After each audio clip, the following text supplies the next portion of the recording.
રાજ્યની અંદર ફરી એક માવઠાના વરસાદની શક્યતાઓ છે। એટલે ખાસ કરીને આ જે વરસાદ છે એ પ્રી મોન્સૂન એક્ટિવિટીના ભાગરૂપે હશે અને આ વરસાદની અંદર ભારે ગાજવીજ અને પવન સાથે તોફાની વરસાદો પડે તેવી શક્યતાઓ છે। ખાસ કરીને આજે 12 મે થી લઈ અને 16 મે 2024 સુધી આ રીતે વરસાદની શક્યતાઓ રહેલી છે, જેની અંદર ખાસ કરીને આમ જોવા જઈએ તો છેલ્લા ઘણા સમયથી 40 ડિગ્રી કરતાં પણ ઊંચા તાપમાનની અંદર રાજ્ય છે એ શેકાઈ રહ્યું છે। ત્યારે અત્યારે મહારાષ્ટ્ર ઉપર એક હવામાનની અસ્થિરતા ઊભી થઈ છે। આ અસ્થિરતાને કારણે 850 એચપીએ લેવલે એક શિયર ઝોન સર્જાયો છે અને 700 એચપીએ લેવલે છે એ અરબી સમુદ્રમાંથી આ સિસ્ટમને ભેજ મળી રહ્યો છે, જેને કારણે રાજ્યના હવામાનની અંદર એક પલટો જોવા મળશે, જેમાં ખાસ કરીને રાજ્યના મોટા ભાગના વિસ્તારોની અંદર વરસાદની શક્યતાઓ છે, તોફાની વરસાદની શક્યતાઓ છે અને રાજ્યના અનેક વિસ્તારો એવા હશે કે જ્યાં 1.5 થી લઈને 1.5 ઇંચ સુધીના વરસાદો થાય તેવી શક્યતાઓ છે। એટલે એક પ્રકારે મોટી પ્રી મોન્સૂન એક્ટિવિટી થાય તેવી શક્યતાઓ છે। આની અંદર વરસાદનું પ્રમાણ 1 ઇંચથી પણ વધારે હશે, જેમાં આજે 12 મેના રોજ બપોર બાદથી જ વરસાદની શરૂઆત થઈ જશે। આજની તારીખે જે વરસાદો જોવા મળશે એ મધ્યપ્રદેશ અને મહારાષ્ટ્ર બોર્ડર લાગુ વિસ્તાર, એટલે કહી શકાય કે આજે બપોર બાદથી લઈ અને આજે રાતભર જે વરસાદો જોવા મળશે, જેમાં ખાસ કરીને રાજપીપળા, છોટાઉદેપુર, ડાંગ, આહવા, સુરત, વલસાડ અને નવસારી જેવા વિસ્તારો હશે, આ તમામ વિસ્તારોની અંદર વરસાદની શક્યતાઓ રહેલી છે। આવતીકાલે 13 મે 2024 થી આ જે વરસાદની જે તીવ્રતા અને વિસ્તારો છે એમાં વધારો થતો જશે।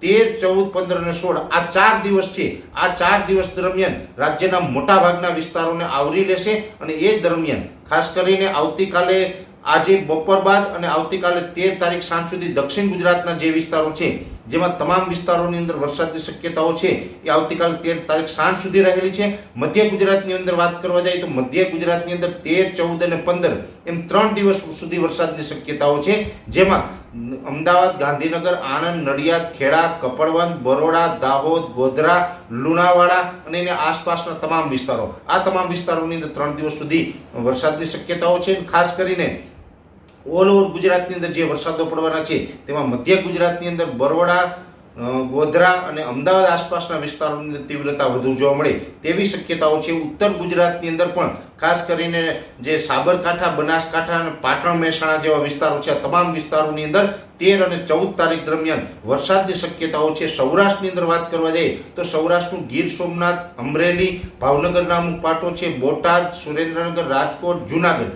આ તમામ વિસ્તારોની અંદર 13, 14 અને 15 એમ 3 દિવસ સુધી વરસાદની શક્યતાઓ છે।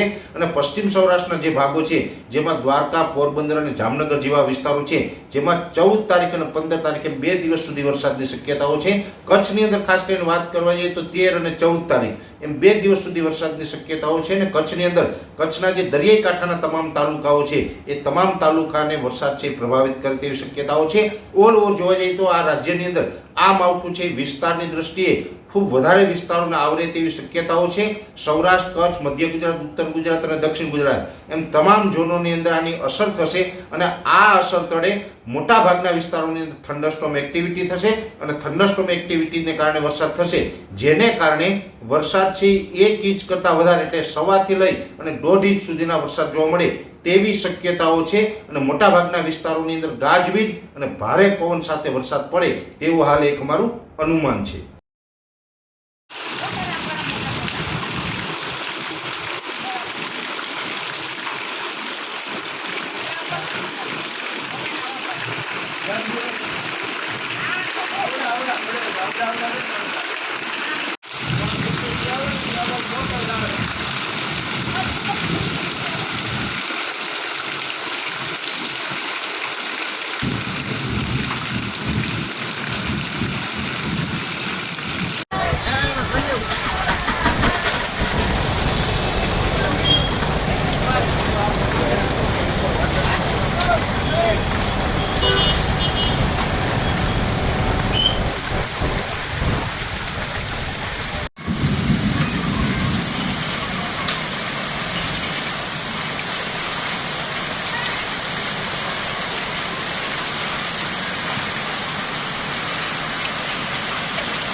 બધો ફાટી ગયો આમ તો જો હોય આ બધું ગલ્પેશ ઘડી પકડી રાખજો મારો ભાઈ, આમ તો બધું ઉડાડે.